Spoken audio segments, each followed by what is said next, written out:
Assalamualaikum warahmatullahi wabarakatuh. Perkenalkan, nama saya Latif. Saya mahasiswa Universitas Yana Buana Sukabumi, semester 6, kelas non reguler 6D. Di sini saya ditugaskan untuk membuat video presentasi, video pembelajaran tentang mata kuliah kewirausahaan yang dengan dosen pengampu Pak Denda Ginanjar MPD. Materi yang saya akan bawakan adalah tentang bengkel motor. Kenapa saya mengusung materi tentang bengkel motor? Karena ini salah satu keahlian saya. Dulu saya pernah bekerja di suatu bengkel motor dengan kurang lebih 4-5 tahun. Maka sudah sepatutnya saya angkat materi ini karena sesuai dengan skill atau kemampuan saya. Baik, teman-teman. Sebelum kita membahas tentang bengkel motor, maka kenapa harus bengkel motor? Di sini saya akan jelaskan latar belakang. Bengkel motor memiliki peran penting dalam mendukung mobilitas dan perawatan kendaraan bermotor. Dengan pertumbuhan jumlah kendaraan bermotor, kebutuhan akan layanan bengkel motor semakin meningkat. Dengan meningkatnya jumlah kendaraan bermotor di jalan, khususnya sepeda motor, kebutuhan akan layanan perawatan diperbaikan juga meningkat. Maka menurut saya bengkel motor ini adalah solusi terbaik untuk membuat jenjang karir kita ke depan gitu. Oke, baik teman-teman, alasan dasar kegiatan wirausaha bengkel motor. 1. Pertumbuhan pasar sepeda motor. Adanya peningkatan jumlah sepeda motor di jalan raya, maka menciptakan peluang bisnis untuk bengkel motor. Yang kedua, perubahan kebutuhan pelanggan. Pelanggan semakin menuntut pelayanan yang cepat, transparan, dan berkualitas tinggi dalam perawatan sepeda motor mereka. Yang ketiga, teknologi dalam perawatan kendaraan bermotor. Adopsi teknologi dalam perawatan sepeda motor dapat memberikan keunggulan kompetitif seperti sistem informasi bengkel dan perawatan canggih. Identifikasi peluang bisnis dan kelayakan bisnis. 1. Analisis pasar.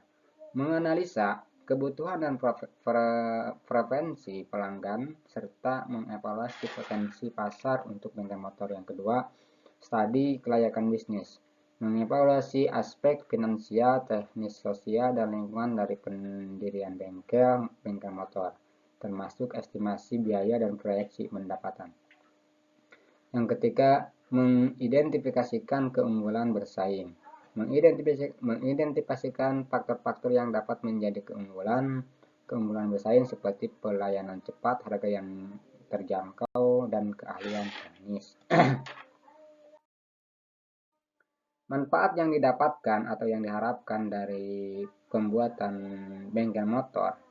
1. Bisa menciptakan lapangan pekerjaan. Yang kedua, peningkatan pelayanan pelanggan. Yang ketiga, kontribusi pada ekonomi lokal. Yang keempat, peningkatan keterampilan tenaga kerja lokal. Aspek pemasaran yang membuat bengkel motor saya nantinya, misalnya kalau ketika saya membuat bengkel motor, maka yang saya lakukan tentang pemasaran, salah satunya adalah kebutuhan dan keinginan calon pelanggan. Terus yang kedua, cara memenuhi kebutuhan dan keinginan calon pelanggan.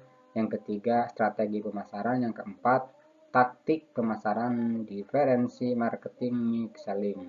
Salah satunya mungkin dalam era digitalisasi ini, saya akan membuat website apa media sosial tentang bengkel saya tersebut. Keuangan. Kondisi pertumbuhan pendapatan proyeksi keuangan usaha.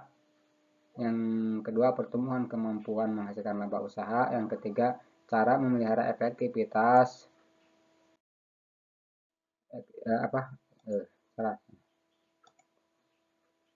Jadi kesimpulannya begini teman-teman. Dalam berwirausaha, ada dua faktor kemungkinan yang dapat kita raih. Satu, kemajuan usaha tersebut, dan kedua, kemunduran usaha itu sendiri. Dalam arti lain, bangkrut atau sukses gitu.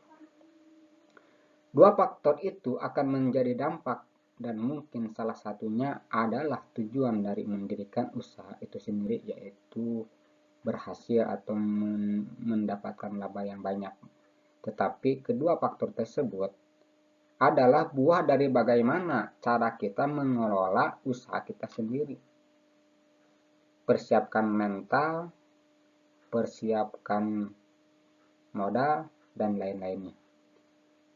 Bahwa dalam melakukan suatu usaha perlu mengetahui berbagai macam yang berhubungan dengan usaha tersebut, dengan usaha yang didirikan, sehingga usaha yang dilaksanakan akan berjalan baik. Yang terpenting dalam menjalankan suatu usaha adalah tekad yang kuat, kerja keras, keinginan untuk maju, dan kedisiplinan. Mungkin hanya ini yang bisa saya sampaikan. Kurang dan lebihnya saya mohon maaf. Wallahul muwaffiq ila aqwamit thoriq. Assalamualaikum warahmatullahi wabarakatuh.